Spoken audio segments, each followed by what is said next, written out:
Alright, just try to give a bit of a video update on the F250 6BT swap that we're doing. Threw a few photos up the other day and got a shitload of interest and messages about it. Anyway, this is a 02 F250 extra cab. Originally it was the MWM, so the 6-cylinder. It's got the manual in it, and yeah, unfortunately the story with this one was we sold this guy the engine. We got the Ramit conversions adapter and everything, got it all sent down to another expert in Sydney. 5 months later we get a message, and pretty much all that's happened is the old motor's been pulled out. So he wanted someone to basically rip into it, get it all fucking back together. And it's not the first time, it's not the last time. This is what we specialise in. We are a conversion shop. So just remember that when choosing someone that, claims to be a fucking expert. If they're doing services day in, day out, and that's their bread and butter, then they're not a fucking conversion shop. You look around here and see what's going on. But anyway, it's back up here to fix everything up. We're up, we're a couple of, I think 2 days into it now. Motor's mounted. Engine mounts are all done. MWM kit. So yeah, Bruce, been dealing with Bruce fucking since the beginning. These are his engine mounts. This is one of our dcec 160 horsepower motors that we import. P-pump, blah, blah, blah. They are a truck engine, so they do have to have a few things swapped over to be used in the F250s and the Patrols anyway. But it's all normal shit that you have to swap around for a Dodge if we're using a Dodge Ram. So we've got Bruce's bracket, billet bracket here. He supplied the water housing, Kenworth AC pump, 100 amp ZD alternator. We just pulled a pulley off another one because we didn't have a fucking 7 rib on the one that came. It was a 6 rib. Tensioner relocation, all that sort of stuff. We had to obviously swap the sump over from the truck one. The truck ones are big, like 14 litre industrial style. We go back to the Ram one with this. Anyway, the boys have been fucking ripping in. Manifold, we got getting a different manifold on the way.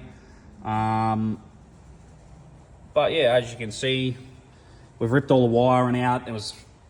The wiring was all fucking all over the place. There was stuff on the inside. The clutch switch was backwards so it wouldn't fire out, throw a starter signal out.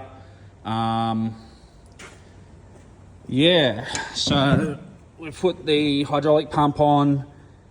This will feed the hydro booster with plenty of pressure. Pretty much goes straight in. Reservoirs here. We just cut and shorten the line.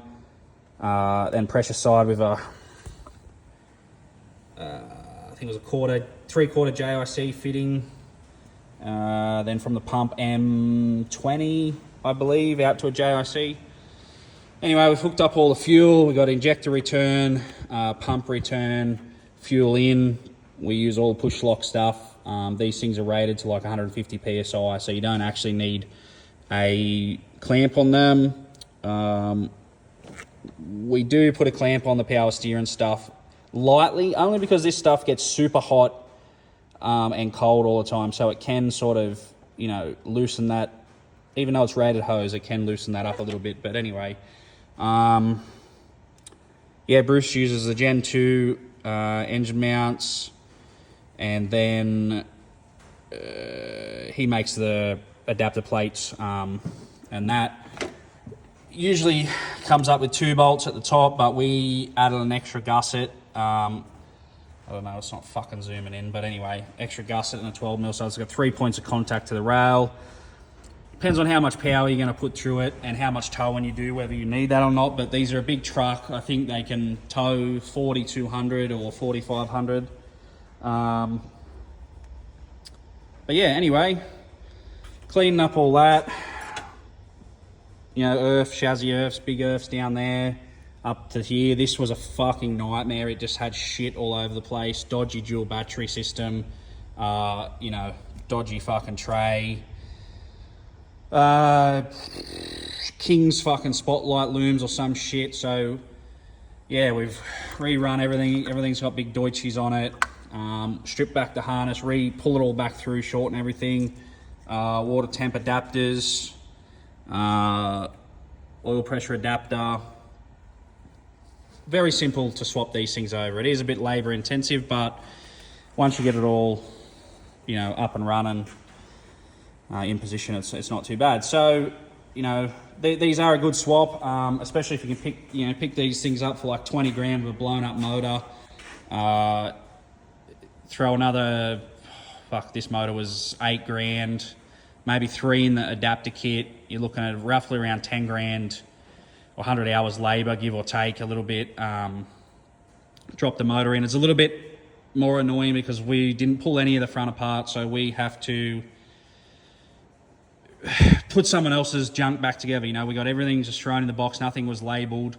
There's a bucket full of fucking bolts. And yeah, we'll do all the AC lines. We've upgraded the charge wire, new filter, whatever else, but that's the old motor. I think it blew the oil cooler or blew the head gasket. But yeah, just shit like this turning up, fucking all in a box, you know, randomly all over the place. Shit's all just fucking thrown in the back.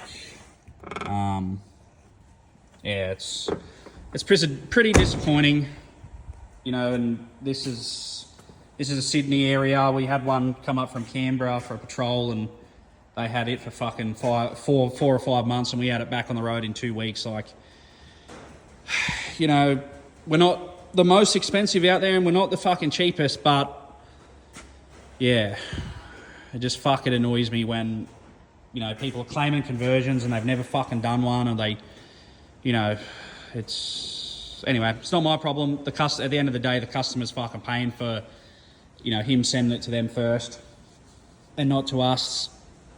It fucking is what it is. But, you know, I'll do another update on this once it's all up and running, get a bit more shit back together, and go from there.